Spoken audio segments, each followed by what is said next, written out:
ചെറിയ ഇടവേളയ്ക്ക് ശേഷം മലയാള സിനിമയിലേക്ക് മലയാളത്തിന്റെ സ്വന്തം മമ്മൂട്ടി, മെഗാസ്റ്റാർ മമ്മൂട്ടി തിരിച്ചെത്തിയിരിക്കുകയാണ്.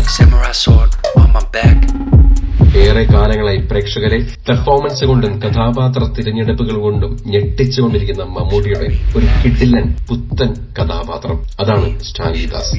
ജിതിൻ കെ ജോസിന്റെ രചനയിലും സംവിധാനത്തിലും ഒരുങ്ങിയ കളങ്കാവൽ എന്ന ക്രൈം ത്രില്ലർ ചിത്രം തിയേറ്ററുകളിലേക്ക് എത്തിയിരിക്കുകയാണ്. ചിത്രത്തിന്റെ പോസിറ്റീവ് നോക്കിയാൽ ഏറ്റവും വലിയ പോസിറ്റീവ് അത് മെഗാ ആക്ടർ മമ്മൂട്ടിയുടെ പെർഫോമൻസ് തന്നെയാണ്. പ്രായം ചെല്ലുന്തോറും അദ്ദേഹത്തിന്റെ ആവേശം കൂടി വരുന്ന, സിനിമയോടുള്ള അഭിനിവേശം കൂടി വരുന്നത് നമുക്ക് കളങ്കാവലിൽ കണ്ട് മനസ്സിലാക്കാം. ഇനി സിനിമയിലേക്ക് വന്നാൽ കേരളത്തോട് ചേർന്ന് നിൽക്കുന്ന തമിഴ് ഗ്രാമങ്ങളാണ് ചിത്രത്തിൽ കാണിച്ചിരിക്കുന്നത്. കാട്ടായിക്കോണത്ത് യുവാക്കൾ തമ്മിലുണ്ടാവുന്ന ഒരു തർക്കം ഒരു വലിയ വർഗീയ ലഹളയിലേക്ക് വളരുകയാണ്. ഇതിന്റെ അന്വേഷണത്തിനായി നിയോഗിക്കപ്പെടുന്ന നത്തെന്ന വെട്ടപ്പേരുള്ള സ്പെഷ്യൽ ബ്രാഞ്ചിലെ ജയകൃഷ്ണൻ എന്ന പോലീസ് വേഷത്തിലാണ് വിനായകൻ എത്തുന്നത്. ജയകൃഷ്ണന്റെ അന്വേഷണത്തിലുണ്ടാവുന്ന ദുരൂഹതകളും അതിലേക്ക് സ്റ്റാൻലി ദാസ് എന്ന കഥാപാത്രം എങ്ങനെ എത്തിച്ചേരുന്നു, അതും എത്തിച്ചേർന്നതിന് ശേഷമുണ്ടാകുന്ന ചില വഴിത്തിരിവുകളുമൊക്കെയാണ് ചിത്രത്തിന്റെ കഥാഗതി. DSRയിലെ മധുസൂദനൻ പോറ്റി എന്ന കഥാപാത്രത്തിലൂടെ ശ്രദ്ധ നേടിയ ജിവിൻ ഗോപിനാഥ്, രജിഷ വിജയൻ, ശ്രുതിയ രാമചന്ദ്രൻ, കുഞ്ചൻ, ബിജു പപ്പൻ, മേഘ തോമസ്, മാളവിക മേനോൻ, ഗായത്രി അരുൺ, അസീസ് നെടുമങ്ങാട്, ധന്യ അനന്യ തുടങ്ങി ഒരുപാട് കഥാപാത്രങ്ങൾ ചിത്രത്തിൽ വന്നു പോകുന്നുണ്ട്.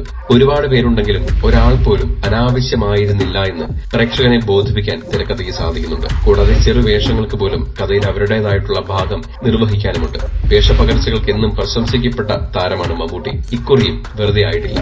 കാരണം സ്റ്റാൻലി ദാസ് ഉറപ്പായും സിനിമ വിട്ടുപോയാൽ പോലും നമ്മുടെ മനസ്സിൽ തിങ്ങി നിൽക്കും. അദ്ദേഹം ഇരിക്കുന്നതും നടക്കുന്നതും സിഗരറ്റ് വലിക്കുന്നതും എന്തിന് പുകയൂതി വിടുന്നത് പോലും മമ്മൂട്ടിയായിട്ടല്ല, സ്റ്റാൻലി ദാസ് ആയിട്ടാണ്. അതുകൊണ്ട് തന്നെ സിനിമ തീരുമ്പോൾ നമുക്കൊരിക്കലും മമ്മൂട്ടി എന്ന കഥാപാത്രത്തിനോട് ഒരാവേശമോ ഇഷ്ടമോ തോന്നില്ല. കാരണം അദ്ദേഹം മമ്മൂട്ടിയായിട്ടല്ല അഭിനയിക്കുന്നത്, പക്ക സ്റ്റാൻലി ദാസ്. അതോടൊപ്പം തന്നെ മമ്മൂട്ടിക്കൊപ്പം മികച്ച പ്രകടനവുമായി വിനായകനും ഒപ്പമുണ്ട്. അതുകൊണ്ട് തന്നെ സിനിമ തീരുമ്പോൾ ലഭിക്കുന്ന കയ്യടി വിനായകനുള്ളതാണ്.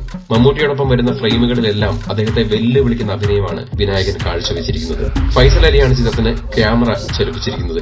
പ്രവീൺ പ്രഭാകറാണ് ചിത്രത്തിന്റെ എഡിറ്റിംഗ് നിർവഹിച്ചിരിക്കുന്നത്. കിടിലമെന്ന് പറയാതെ വയ്യ.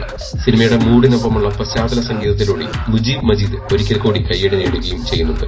ഇനി സിനിമയിൽ ആകെ തോന്നിയ ഒരു നെഗറ്റീവ് വശം, ചിത്രത്തിന്റെ രണ്ടാം പകുതിയിലും അതുപോലെ തന്നെ ക്ലൈമാക്സ് പോർഷനിലും കുറച്ചുകൂടി ഇന്ന് വർക്ക് ചെയ്തിരുന്നെങ്കിൽ അല്പം ഗംഭീരമാക്കാമായിരുന്നു എന്ന് തോന്നിപ്പോയി. ചിത്രം സ്വതവേ ഒരു സ്ലോ പേസിലാണ് ആദ്യം മുതൽ അവസാനം വരെ പോകുന്നത്. അത്തരത്തിലുള്ള കഥയാണ് പറഞ്ഞു പോകുന്നത്. എങ്കിലും ചിലയിടങ്ങളിൽ അല്പം ലാഗിംഗ് കൂടിപ്പോയോ എന്നൊരു സംശയം മാത്രം തോന്നി. ആകെ മൊത്തത്തിൽ നോക്കിയാൽ ഒരു എബോവ് ആവറേജ് നിൽക്കുന്ന ക്രൈം ത്രില്ലർ തന്നെയാണ് കളങ്കാവൽ.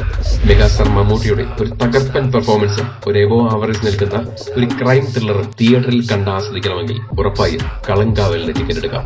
ചിത്രം നിരാശപ്പെടുത്തില്ല. കൂടുതൽ സിനിമാ വിശേഷങ്ങൾക്കും മറ്റ് റിവ്യൂവിനുമായി ഇപ്പോൾ തന്നെ സബ്സ്ക്രൈബ് ചെയ്യൂ മൂവി ടാസിൽസ്.